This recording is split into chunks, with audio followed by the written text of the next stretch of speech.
sekolah ramah anak itu hampir semuanya ya, sekolah di hampir semuanya di sekolah-sekolah di Jakarta ini sudah memiliki konsep atau falsafah, filosofi sekolah ramah anak. Ya, sebagai contohnya ada sebagai acuannya ada tim tim PPPK ya. Terus juga tim anti bullying dan lain sebagainya. Tentu dengan adanya anak-anak berkebutuhan khusus di sekolah kita menjadi satu hal yang sangat riskan apabila kita tidak mengkondisikan situasi, suasana, atau interaksi sosial anak-anak terhadap antara anak-anak reguler dengan anak berkebutuhan khususnya. Namun saya percaya teman-teman di sini dengan pengalaman menjadi guru yang sangat luar biasa sudah mengetahui strategi-strateginya. Bagaimana cara menghadapi bullying, bagaimana cara menghadapi kalau ada anak-anak yang mulai terlihat ada kembang-kembangnya, aduh ini kayaknya ada sesuatu yang nggak benar. Apalagi kalau di SMA ada guru bimbingan konselingnya, guru BK.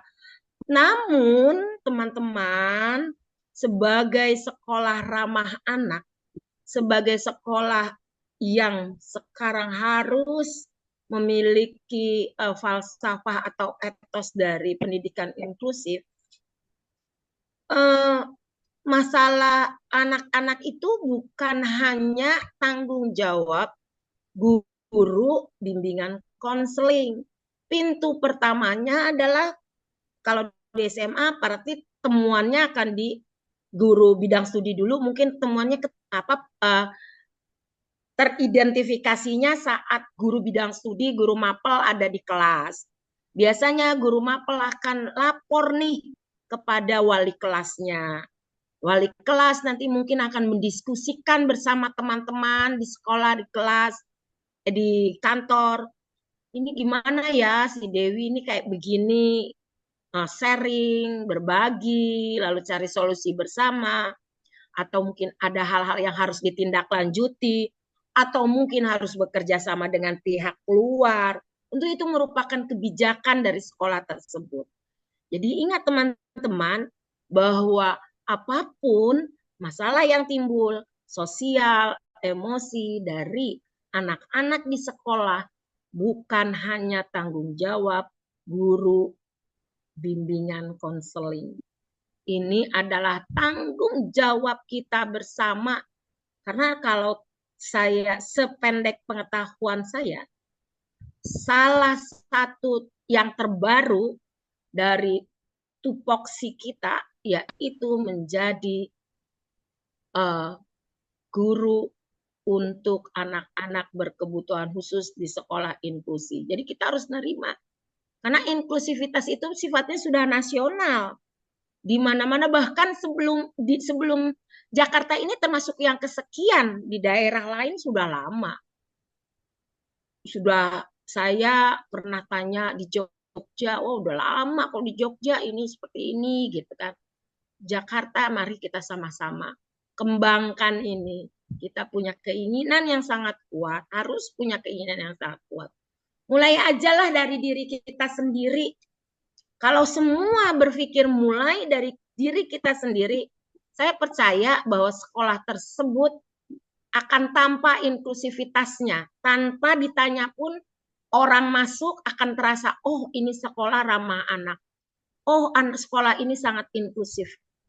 Kenapa? Misal, saya datang ke sana, saya akan melihat, itu yang saat ada pembiasaan sholat berjamaah misalnya, kelihatannya itu yang azan itu anak berkebutuhan khusus, oh inklusif banget ya, mau menerima perbedaan.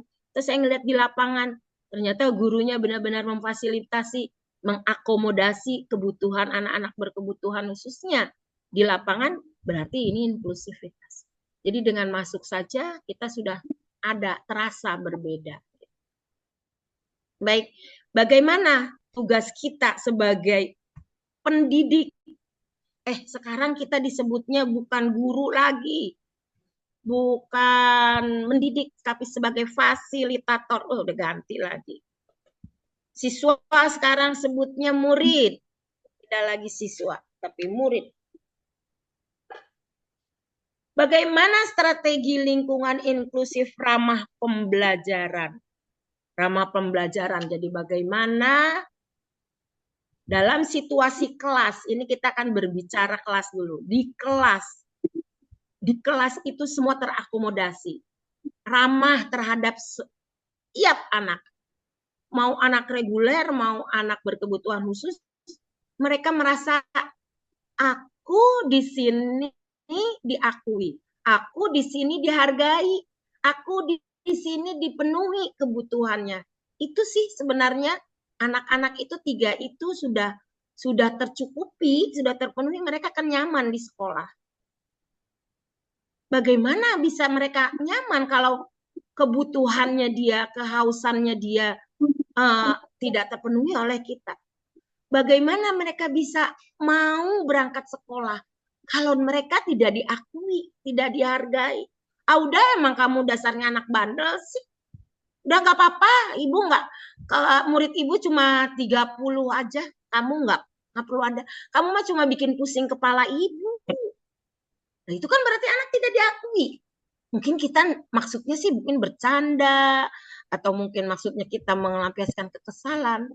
Tapi ingat, kadang kata-kata yang sederhana saja bisa menghujam hati anak-anak dan biasanya itu menjadi bumerang buat kita. Bagaimana menciptakan ruang belajar yang mendukung kenyamanan fisik dan konsentrasi mental setiap murid melalui pendekatan holistik. Holistik itu menyeluruh. Artinya bukan hanya untuk satu anak, dan bukan cuma muridnya saja, tapi gurunya juga. Gurunya merasa nyaman di kelas. Gurunya merasa, aduh, aku selalu merindukan kelas ini. Aku bahagia loh di kelas ini. Karena anak-anakku terpenuhi kebutuhannya. Karena aku bisa mentransformasikan ilmu pengetahuanku, aku bisa menjadi fasilitator bagi mereka. Apalagi anak SMA, kalau kita mengkondisikannya seperti anak SMP, mereka akan ketawa-tawa. Apa sih Bu? Lebay amat, apalagi kalau kayak kelas 1 ya, SD. Apa saja sih yang harus dikondisikan agar situasi kelas itu ramah terhadap peserta, terhadap murid? Bikin nyaman, bikin enak gitu loh.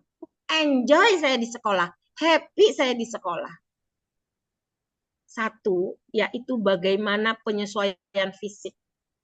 Mengelola infrastruktur dan tata ruang kelas untuk aksesibilitas yang optimal. Kemarin cerita ada yang pakai kursi roda. Kalau pakai kursi roda, tentu perlu sekali ruang gerak yang cukup besar untuk dia. Mau tidak mau, suka tidak suka, maka letakkan anak itu dekat pintu.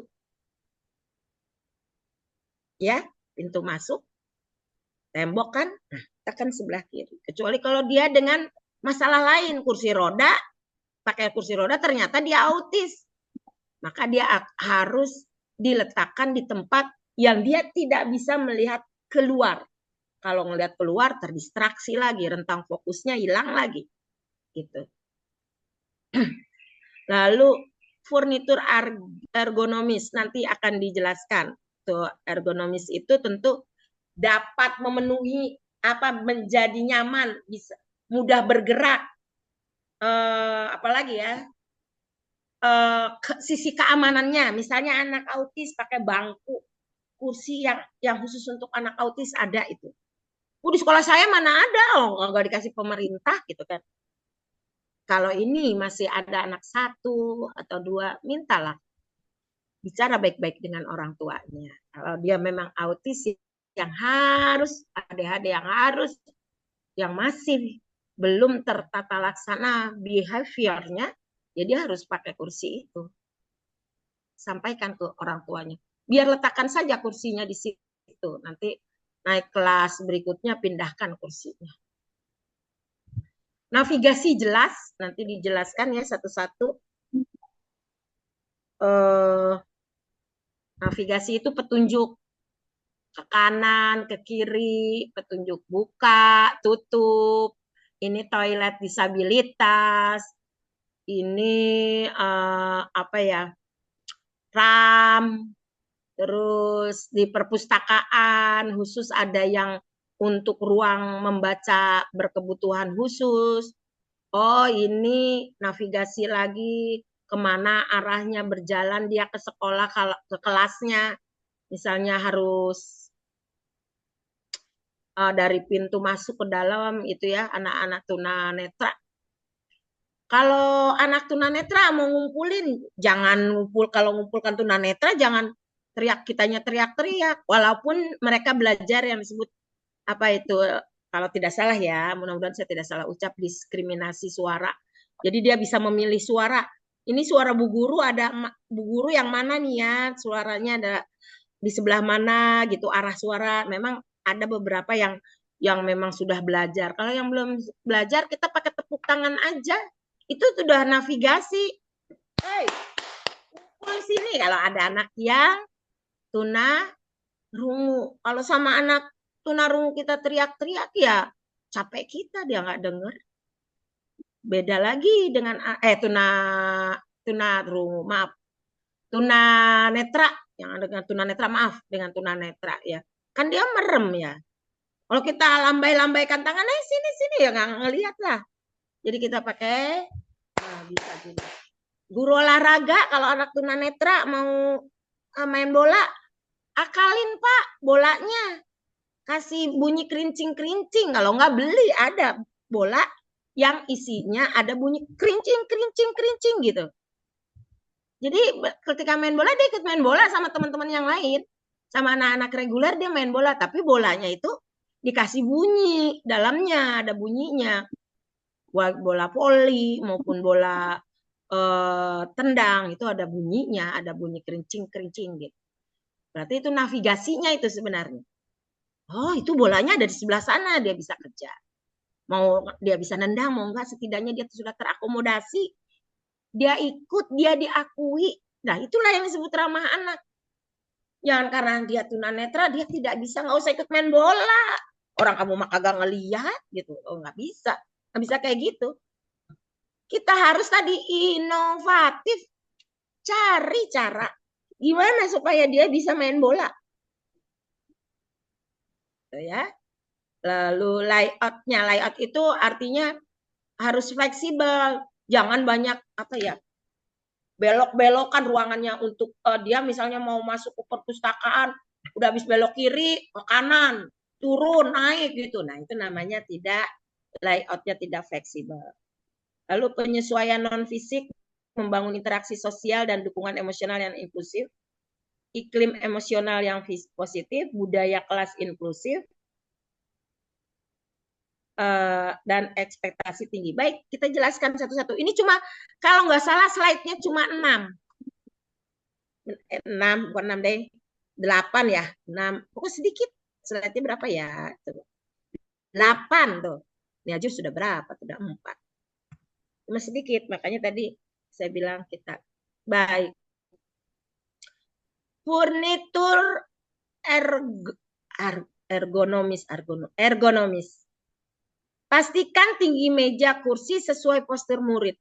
Ibu punya ada nggak di sini yang muridnya akibat saat kehamilan stunting, maka dia lahir dengan postur yang tidak normal, pendek, dadanya membusung.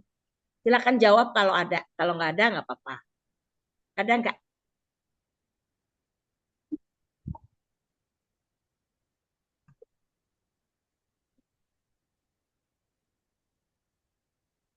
Nah, kalau tidak ada, nah kalau saya punya tuh Bu, bangkunya saya potong Bu, mejanya, kakinya. Karena dia kalau mau nulis kasihan Bu. Jadi tinggi, dia tebal. Kemarin saya ukur 80 kalau nggak salah. 80 ya. Sampai Pak, Bu, dia jadi stunting dari hamilnya, ibunya tekanan, masalah depresi, dia ketika lahir tidak berkembang, terus dadanya membusung juga. Itu yang disebut dengan pastikan tinggi meja kursi sesuai postur murid. Jadi kalau ada anak yang tinggi, kalau di SMA kan udah tinggi, besar gitu ya, terus dikasih bangkunya kecil, terjatuh ngejengkang. Jadi pastikan itu. Sediakan pojok karpet untuk aktivitas santai. Biasanya nih sekarang nih guru-guru kreatif banget saya lihat. Di kelas itu di pojokannya digelar karpet, dibikin pojok baca, mereka membaca di situ. Bersama-sama ada interaksi sehingga mereka bisa bergembira. Ya walaupun kalau anak SMA lebih suka ke kantin kayaknya, ngobrol di kantin ya. Tapi pasti adalah satu dua yang senang nongkrong di apa duduk selonjoran di situ, aktivitas pakai karpet, biarkan aja. Kalau mau makan di situ sama-sama, biar ada sosialisasinya mereka sehingga tumbuh ada empati, simpati, kerjasama. Karena nggak kitanya yang suka repot sendiri, nggak mau berantakan kelasnya. Kelas saya nggak mau berantakan gitu. Kelas jangan berantakan, anak-anak explore di kelas kita larang. Navigasi jelas. Pasang papan tanda visual, gambar dan teks. Jadi jangan cuma teks saja. Misalnya untuk toilet disabilitas. Toilet disabilitas itu ciri-cirinya pintunya lebih lebar, arah bukanya ayo ke dalam apa keluar? Siapa yang bisa jawab? Kalau pintu toilet disabilitas, arahnya keluar apa ke dalam? Ada yang bisa jawab, tebak-tebak aja Bu, kalau nggak keluar ke dalam kan. Biasanya Mana? dorong ke samping. Samping. Oh, ada yang ke samping ya, ada yang ke samping. Tapi ada juga yang keluar dan ke dalam. Oke, kalau yang ke samping itu udah pasti benar tuh. Udah pasti paling benar. Tapi masih di bandara aja nggak ke samping. Ayo, toilet disabilitas, pintunya arahnya ke depan atau ke samping.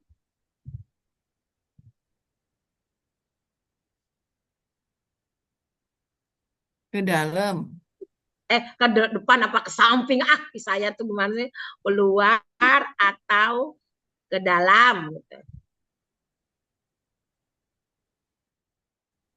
Keluar, Bu. Hmm, keluar ya.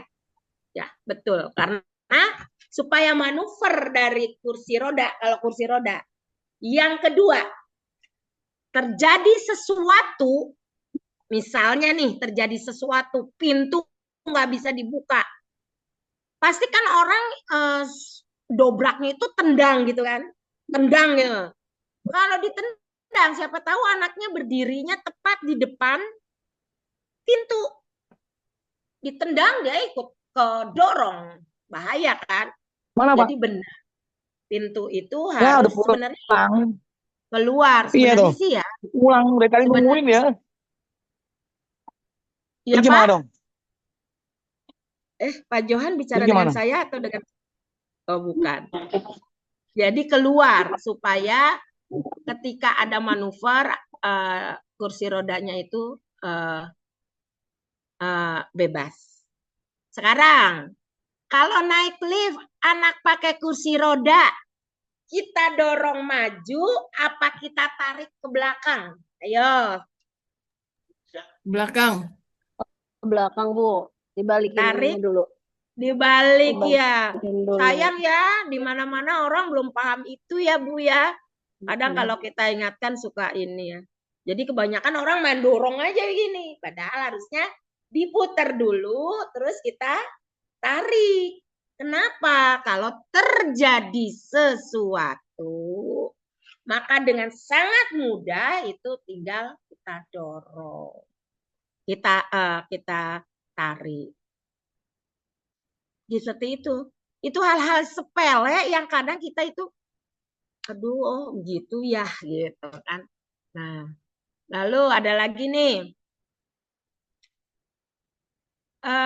untuk toilet disabilitas, maka tinggi toiletnya, dudukannya, itu juga harus tidak boleh terlalu tinggi, dia harus lebih rendah, apalagi untuk anak autis. Terus ada pegangannya, di dalam tuh ada pegangan besinya, ramnya kayak di rumah sakit tuh ada ram gitu ya, railingnya ada buat pegangan. Ada tombol, kalau sumpahnya terjadi sesuatu dia tahu yang mudah terjangkau. Balik lalu ke kelas nih, di kelas juga seperti itu. Jadi disebut ini sebenarnya adalah manajemen kelas inklusif ya. Bagaimana menempatkan anak-anak dengan kekhususannya. Misalnya anak hiperaktif, mau nggak mau, suka nggak suka, dia harus duduk dekat dengan gurunya. Udah nggak bisa dirubah-rubah tuh, duduk dekat gurunya. Ya, kenapa? Karena ketika dia terjadi misalnya konsentrasi fokusnya buyar, dengan sangat kita mudah menjangkau, menepuk mejanya. Dewi, fokus. Itu ya. Terus ya anak-anak yang mengalami masalah dengan penglihatan tentu harus di depan. Pendengaran di depan. Kalau pendengaran boleh di depan kanan atau kiri tergantung kepada mana lebih aktif, lebih yang masih berfungsi sebelah mana. Kalau yang masih berfungsi sebelah kiri, maka dudukin dia di sebelah kanan. Kalau yang masih berfungsi sebelah kanan, maka dudukan dia di depan sebelah kiri. Gitu. Karena kan yang masih, kita kan guru adanya di tengah. Gitu ya. Itu sesuatu ya, itu satu ilmu yang mungkin buat sebagian orang oh iya ya, tapi itu memang satu keharusan. Lalu ramahnya lagi di kantin. Di kantin itu harus ada juga pemandunya. Harus mau mengingatkan, misalnya ada anak autis jangan beli ini, itu juga harus kita ajarkan kepada. Jadi anak-anak reguler juga paham bahwa kalau menghadapi anak yang seperti ini bagaimana sikap kita. Lalu juga kita juga harus mengajarkan juga, melatih pembiasaan juga kepada anak-anak yang disabilitasnya juga. Jangan yang dituntut, jangan anak-anak yang reguler, terus jangan yang dituntut, jangan anak-anak yang disabilitas. Terus saya pernah membuat suatu, bukan percobaan sih ya, pengen eksperimen aja gitu di kelas. Bagaimana supaya jadi anak-anak itu memiliki empati, saya bisa tahu mana yang punya empati, mana yang enggak gitu, mana anak yang mau membantu atau tidak gitu. Saya kayak kemarin saya pernah yang saya singgung sedikit mengenai tutor sebaya. Saya juga kalau di kelas kalau ada saya coba gitu ada anak ini kebetulan dia autism. Nah, saya kasih dia beberapa teman. Saya melihatnya malah jadi begitu pedulinya temannya itu. Kalau mau naik tangga tuh, dia akan mau naik tangga. Nanti dia bilang sama temannya, namanya Amar. Sekarang udah SMA kelas 1. Amar, sini bawain gitu, ntar dibawain sama anak regulernya, terus yang satunya bawain tumblernya, dia naik ke atas tangga pelan-pelan. Masya Allah, saya bilang, ternyata ya kalau anak-anak dilatih, dibiasakan untuk ada empati, ternyata bisa juga seperti itu. Tapi ada memang kalau anak-anak yang memiliki masalah dengan bukan intelektual sih sebenarnya itu ya. Mungkin kalau saya bilang masalah emosi, ada anak yang kita ceritakan bahwa ada duka cita misalnya, teman kita ada temannya sekelas ada yang meninggal, ini pengalaman dua teman meninggal, temannya meninggal gitu. Kebetulan yang meninggal itu anak berkebutuhan khusus. Saya cerita anak-anak ada duka cita, Harun namanya Harun, Harun hari ini udah nggak ada gini-gini bla bla bla bla. Temennya yang sekelas pada nangis gitu, nangis, terus apalagi teman tutor sebayanya sedih gitu. Itu ada anak satu malah mukanya apa ya kalau bilang saya bilang mas cengengesan gitu gini-gini.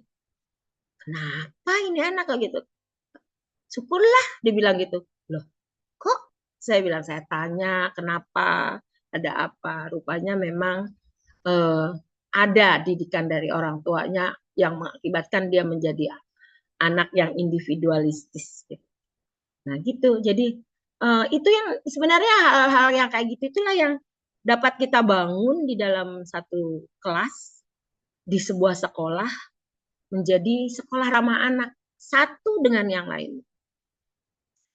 Karena bully-bullying itu memang awalnya sih ledek-ledekan. Kita kadang melihatnya itu di permukaan itu seperti air tenang aja, kagak ada apa-apa. Tapi sebenarnya di dalamnya bergejolak. Nah itu yang harus kita eh, hadapi, harus kita sikapi, harus hati-hati. Sekali kita bertukar pikiran dengan anak-anak, sekali-kali kita ngobrol, kita jadi mereka, kita ambil bagian dari kehidupan mereka, yang kita tahu, oh ini yang terjadi. Jangan ke orang tuanya, kalau orang tuanya mah selalu mengatakan anaknya baik-baik aja. Kok anak saya baik, di rumah baik-baik. Oh nggak mungkin anak saya. Ya itu lumrah sih, namanya orang tua mana ada sih yang mau mengatakan anak saya ini jarang, kecuali memang udah ada satu kesadaran. Terus layoutnya atur bangku agar mudah dibentuk, misalnya ada bentuk U, itu juga ramah anak, ramah di kelas ya. Jangan bangku duduk terus saja menghadap ke depan gitu ya, baris.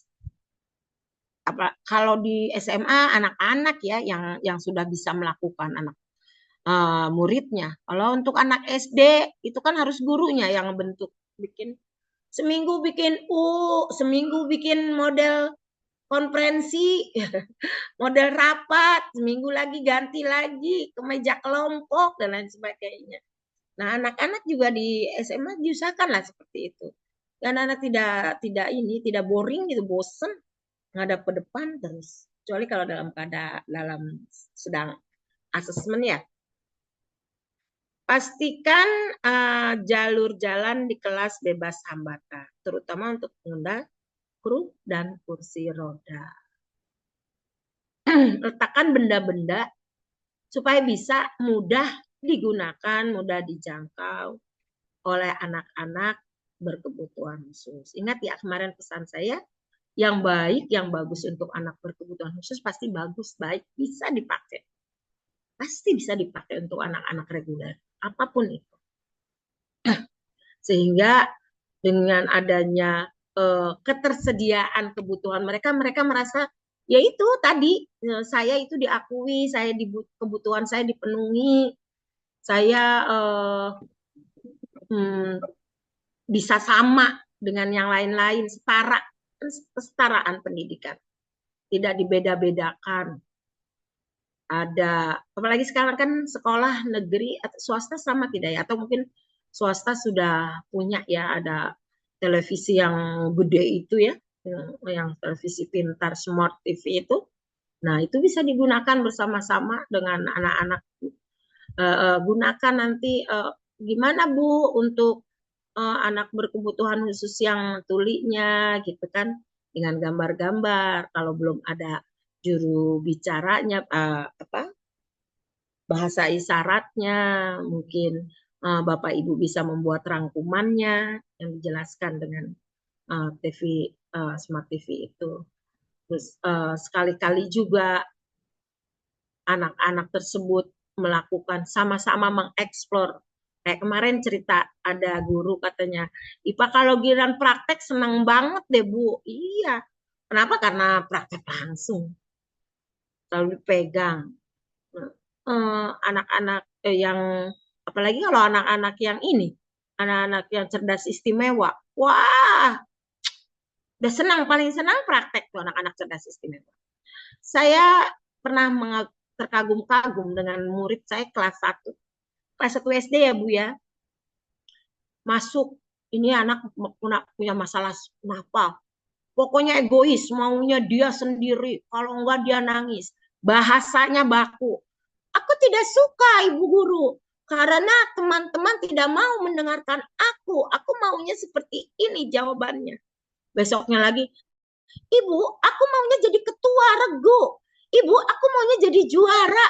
Ibu, kenapa sih bukan aku yang ditunjuk? Akhirnya saya berpikir, ini anak kenapa ya? Ada apa ya? Apakah dia memiliki kemampuan intelektual yang sangat tinggi karena super kritis. Satu hari dia masuk ke dalam kamar mandi, toilet itu menggenang, tidak lancar airnya. Terus dia bilang begini keluar, Ibu Dewi, apa? Adrina, ada apa? Di kamar mandi itu ternyata lantainya tidak miring. Sehingga gaya tarik buminya, katanya dia, anak kelas 1 loh. Gaya tarik buminya itu tidak maksimal, pakai kata maksimal. Tidak bekerja dengan baik, akibatnya air tergenang. Dia cerita panjang lebar tentang apa itu Newton, apa. Kelas 1, baru masuk 3 minggu. Itu kenapa buah itu jatuh Bu ke bawah? Kenapa jatuhnya tidak ke samping? Tapi saya berpikir ya Bu, itu buahnya bulat. Bu, kalau buahnya segitiga, jatuhnya kemana ya Bu? Pertanyaannya aneh-aneh. Udah, besoknya lagi udah saya catat tuh harian di anekdot saya. Saya tanya, ada lagi kejadian. Ibu paham nggak bagaimana terjadinya hujan? Bagaimana Adrina? Ya hujan, saya pura-pura nggak paham. Hujan ya datang dari langit. Bukan begitu Ibu Dewi. Ibu Dewi ini bodoh ya, dia bilang. Iya ya, Ibu tidak tahu. Kenapa? Hujan ini dia jelaskan dari air menguap sampai gini-gini nih. Waduh, luar biasa anak ini saya pikir. Kenapa? Pantas di kelas ngamuk melulu, nangis melulu.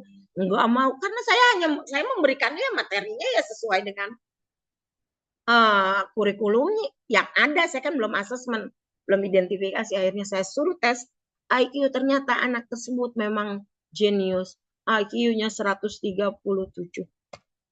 Wah, jadi ada anak istimewa. Orang tuanya awalnya kaget. Masa anak saya pintar dibilang anak ABK, Bu? Katanya. Karena belum paham. Setelah dijelaskan, dia sangat bersyukur. Seperti itu. Jadi, kembali lagi kepada aksesibilitas, pastikan jalur, terutama untuk penggunaan kursi dan kursi roda. Yaitu, janganlah sampai karena keterbatasannya. Bu, tapi gimana Bu punya kursi roda, tangga nggak ada lift, nggak ada bidang miring. Pengalaman saya pernah minta bidang miring di sebuah sekolah saya dulu. Jawabannya dari dinas adalah, Ibu, kalau gedung sekolah itu ada standarnya. Standar apa, Pak? Standar bangunan. Bangunannya sekolah SD itu ya seperti ini, tidak bisa dirubah. Jadi tidak bisa dirubah. Kalau dirubah, oh begitu ya Pak. Oke, baik, saya bilang. Satu saat saya ikut pelatihan mengenai aksesibilitas disabilitas perkotaan di BPSDM. Saya ikut pelatihan, saya kemukakan itu. Saya berteriak lantang, saya bilang, bagaimana kami bisa menjadi inklusif? Bagaimana sekolah bisa inklusif ketika saya meminta untuk membuat bidang miring buat murid saya dikatakan bangunan itu harus sesuai dengan standar. Tidak bisa inklusif, percuma kita pelatihan juga. Saya bilang gitu. Akhirnya didengar oleh Dewan Kota. Di Dewan Kota, lalu mungkin ditindaklanjuti, maka sekarang bangunan-bangunan gedung yang baru ada bidang miringnya. Tuh, karena saya cukup keras dalam itu sampai saya bicara kemana-mana. Nah, sekolah saya tanpa surat minta izin, saya minta aja kepala sekolah, ada dananya, ada. Tolong buatkan bidang miring, ada anak yang pakai kursi roda. Tapi nggak ada tangga. Gimana caranya? Akhirnya nggak mungkin sekolah bikin lift berapa puluh juta, ratus juta. Ya udah, orang tuanya, Pak, ada dua pilihan. Anak Bapak tetap di lantai bawah, nanti materinya, jadi kalau belajar tidak ikut mendengarkan Pak di atas karena gurunya di atas, nanti belajarnya di bawah, dibaca-baca saja dulu, nanti kalau ada yang nggak ngerti baru tanya. Atau Bapak, Ibu dengan segala keikhlasannya, keridoannya, tiap pagi angkat ke atas kursi rodanya, mereka memilih anaknya digendong ke atas, karena nggak ada ya. Lalu juga takut mau pipis boleh pakai pampers. Gitu. Jadi seperti itu. Memang ya belum inilah aksesibilitasnya. Saya tidak menutup mata. Saya orang idealis tapi tidak idealis banget. Ya kalau memang sekolah itu belum aksesibilitasnya belum terpenuhi, maka ya harus kita suarakan. Kita tidak mengatakan, oh di sekolah saya everything is okay kok, gitu. Yang enggak. Kita harus suarakan bahwa memang sekolah kita aksesibilitasnya belum terpenuhi. Buku-buku pelajarannya, alat peraganya, atau ya semuanya lah. Bahkan kepada SDM-nya. Kan banyak yang mengatakan, yang cerita, yang curhat, Bu di sekolah saya kan belum pelatihan. Bu di sekolah saya kan tidak ada yang PLB gitu kan. Nah, dengan adanya pelatihan ini saya berharap jadi gugur itu alasan salah satu di antaranya. Kan kami belum pelatihan. Sekarang saya sudah pelatihan. Jadi saya setidaknya sudah paham sedikit-sedikit. Nanti lama-lama akan paham secara keseluruhan. Insya Allah, amin. Baik, kita lanjutkan.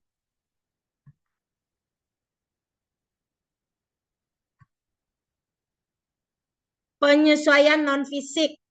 Nah, mulai kelas dengan menyapa setiap murid, sebut namanya dan tanyakan kabarnya. Ya, ini biasanya kan di pagi-pagi tuh baris tuh tanya. Ya nggak apa-apa sih Bu, kita walaupun dengan anak SMA bersedikit berlebay ria. Misalnya kan anak perempuan, mukanya kinclong banget, pakai skincare apa nih gitu. Atau kepada anak laki-lakinya, itu kenapa pakai ikat pinggang sampai miring? Kepala ikat pinggangnya ada di samping, mau kamu jalannya miring? Kita tanyakan hal-hal sepele. Anak-anak itu Ibu, kalau disebut namanya apalagi lengkap, percaya deh Bu, mereka senang banget. Kecuali kalau kita menyebutnya dengan nada tinggi berarti itu marah. Sama dengan kita, coba Ibu. Ibu rasakan deh, kalau Ibu di WA sama seseorang, hanya menyebut misalnya, apa kabar Ibu gitu. Terima kasih Bu. Beda kalau kita disebutnya, terima kasih Ibu Dewi, itu akan beda rasanya. Vibes-nya akan beda. Anak-anak juga begitu, disebutlah namanya kalau pagi. Hei, Hendra, diantar siapa kamu? Jalan kaki? Wes, kuat dong. Sepele Bu, nanya-nanya kayak gitu. Tapi sapaan-sapaan itu menjadi sesuatu yang akan dirindukan. Kalau anak ABK-nya yang baru datang tanya, Mas, semangat dong hari ini dong, belajarnya. Sudah sampai mana? Keren ya hari ini. Udah begitu aja udah hatinya sudah luruh, Bu. Udah senang banget. Makanan kitanya mahal. Kenapa ya? Mahal deh. Memang dikodratkan mungkin orang Indonesia beda dengan orang luar yang atraktif, ekspresif gitu kan. Kalau kita mengatakan gitu kadang dibilangnya lebay. Saya kalau pagi saya kalau pagi murid datang itu saya sebutkan namanya satu-satu. Saya datang itu salaman, "Hai, apa kabar?" Betulin dulu kerahnya. Dia antar sama siapa? Rafandria gitu. Nggak saya panggil Rafa. Rafandria. Betul anak autis. Diantar sama siapa Rafandria? Mama. Jawabnya gimana dong? Itu aja udah seneng. Ya. Terus interaksi positif. Gunakan kerja kelompok untuk melatih empati ini. Kerja kelompok disebar, Bu. Jangan kerja kelompok. Saya pernah tuh dengar, ya udah Bu, habis saya repot Bu, jadi yang anak ABK saya jadiin satu aja Bu, biar sama. Ya jangan. Bagaimana dia mau bersosialisasi? Dibagi, dicampur. Ibu harus berpikir nih anak ini, oh rame ini anak nih, aktif nih. Ini anak pendiam, saya jeburin aja ke situ jadi satu. Taruh anak ABK-nya satu. Ibu katakan, ibu titip. Nah, regu satu. Ibu titip ya, Dewi ya. Nah, ibu percaya nih, regu satu bisa nih, bimbing Dewi. Nah, pasti anak-anak itu, ih guru gue percaya loh. Gitu. Jadi, bahasa-bahasa yang seperti itu yang membangun rasa apa kitanya apa anak-anak itu merasa oh guruku enak banget ya gitu. Coba kalau daripada kita ya kelompok satu tolong kelompok satu bantu ya Dewi ya itu beda itu suaranya juga weh lah nih guru gitu kan.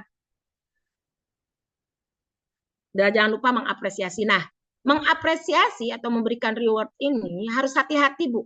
Teman-teman harus hati-hati Pak. Jangan namanya yang berlebihan di mana-mana juga nggak bagus ya. Makan sambal berlebihan mules. Nah, minum kopi berlebihan kepala jantung berdebar-debar. Ya sesuatu yang berlebihan ya. Tapi kita juga nggak boleh mahal mengapresiasi. Nggak boleh pelit. Saya suka heran.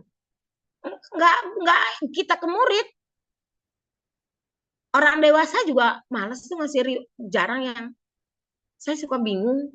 Kenapa sih mereward, mengapresiasi hasil karya orang seperti apapun itu hasilnya. Nggak perlu lagi kita nunggu sampai orang itu merasa, aduh pekerjaan saya kayaknya nggak berharga deh, nggak dilihat sebelah mata deh sama atasan saya. Gimana ya? Padahal udah bagus, tapi karena tidak ada reward, akhirnya nanti orang jadi malas. Nah gitu juga anak-anak. Mau seperti apa bentuknya, kalian sudah berusaha. Sepertinya ini menurut kamu masih ada yang harus diperbaiki enggak ya? Coba kamu lihat sendiri deh. Apa ya yang mesti diperbaiki? Biarkan mereka yang menemukan kesalahannya. Inquiry itu namanya. Oh Bu, ini salahnya ini. Nah, ayo perbaiki. Begitu juga dengan anak berkebutuhan khusus. Nanti Bu, nanti di materi berapa itu namanya prom langsung. Perintah langsung. Jadi kita memberikan tugas, tapi kita juga harus mau mengapresiasi. Jadi tiga tuh, memberikan tugas, mengapresiasi, juga ada punishment. Punishment juga perlu.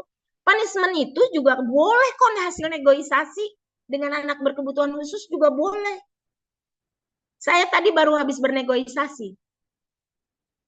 Hari ini Rahwandria itu udah seminggu 3 hari ini teriak-teriak melulu. Pekerjaan nggak selesai. Ganggu temennya. Oke, Ibu mau sekarang bertanya kamu, Ravandria, menurut kamu perilaku kamu kemarin tuh gimana? Bla bla. Jelek. Oke. Salah, benar salah. Kalau orang salah harus apa? Hukum. Apa hukumannya? Oh, udah lama muter-muter. Ya udah, gini aja, besok sehari di rumah. Karena kan kamu nggak di sini nggak belajar. Nah, hari besok di rumah dari pagi sampai jam 12 kamu belajar di rumah. Nanti materinya ibu guru yang kasih. Ibu akan video call, nanti kamu belajar sama mama kamu, belajar sama kakak kamu atau mbak kamu, ibu akan lihat ini video call. Udah kamu nangis, mama aku mau sekolah. Nggak bisa. Jadi saya harus nggak ada negosiasi lagi tuh. Kalau saya kalau sama anak-anak kayak begitu, ya udah itu emang udah kesalahanmu, maka kamu harus terima kesalahan ini dan ini bentuk hukumannya. Saya kepada anak di kelas tidak pernah memberikan hukuman berdasarkan kemauan saya. Saya selalu negosiasi. Menurut kamu hukuman yang pantas buat kamu apa? Silahkan. Kalau dia muter-muter, oke, kamu senangnya sekarang lagi main apa? Main Uno, Bu. Sini Uno-nya. Besok bawa. Kamu nggak main Uno 3 hari. Ibu jangan, aku nggak bisa. Kamu nggak main Uno. Jadi terasa sangat menyakitkan buat mereka ketika sesuatu yang lagi disenengin, lagi disayang-sayangnya diambil. Itu aja udah. Tidak ada fisik, tidak ada bentakan, tidak ada amarah. Negosiasi aja. Saya lebih mengedepankan untuk hukuman itu negosiasi. Begitu juga anak berkebutuhan khusus. Negosiasi aja. Berikutnya zona tenang. Sediakan sudut. Kalau di para terapis menyebutnya sudut biru. Meskipun tidak warnanya biru. Mungkin karena biru identik dengan ketenangan. Jadi kalau ada anak tantrum, ada anak marah, giring dia. Giring. Oke, sini. Kamu marah, habiskan di sini. Udah tenang. Habiskan di pojok situ. Kamu mau marah apa, mau apa pun. Dia mau teriak, mau apa. Ibu nggak usah ladenin. Jangan teriak-teriak. Nggak usah, Bu. Biarkan aja. Jangan nangis. Biarkan aja. Ya udah. Kamu kalau mau nangis, habiskan tangismu di situ. Boleh di luar kalau takut mengganggu. Boleh di satu ruangan. Silakan yang aman tapi ruangannya. Nah, kalau sudah selesai, Bu ya, kalau sudah selesai, ajak anak tersebut. Karena anak SMA sudah tinggi badannya, ya, beda dengan anak kelas 1, anak SMP, gurunya bisa jongkok. Pandangan mata kita nih, jangan sejajar atau jangan lebih tinggi daripada si anak. Kenapa? Karena anak-anak tersebut merasa diintimidasi, dikuasai, dibenci, tidak disukai, dan lain sebagainya. Jadi aura negatif kita akan keluar, tapi dia berdiri, lalu kita duduk. Karena kan udah SMA ya, badannya tinggi. Usahakan mata dia lebih tinggi, kita mendongak. Kenapa nak tadi kamu marah? Atau kamu marah ya? Maaf, kamu marah. Kesal. Siapa yang buat kamu marah? Biarkan dia bercerita. Keluarkan sampahnya. Jangan lagi ngamuk. Kalau lagi ngamuk mah dinasehatin setengah mati juga nggak bakalan masuk. Coba deh. Kalau orang lagi marah kita nasehatin. Nggak bakalan. Orang lagi ada api. Yang ada kita kebakar. Biarkan aja dia marah. Kalau kebetulan ibu di rumah punya anak kecil, nah biasanya saya dudukkan di atas meja, anak yang di usia kelas 3 ke bawah lah ya. Saya dudukkan di atas meja, saya nyedut nongkrong, atau saya bersimpuh di kakinya. Saya akan bilang, kalau anak murid saya itu yang usianya segitu, marah sama bu guru. Ada yang bikin kamu marah? Kamu sedih? Pasti dia, ya udah cerita sama ibu ya. Ibu mau kok dengar cerita.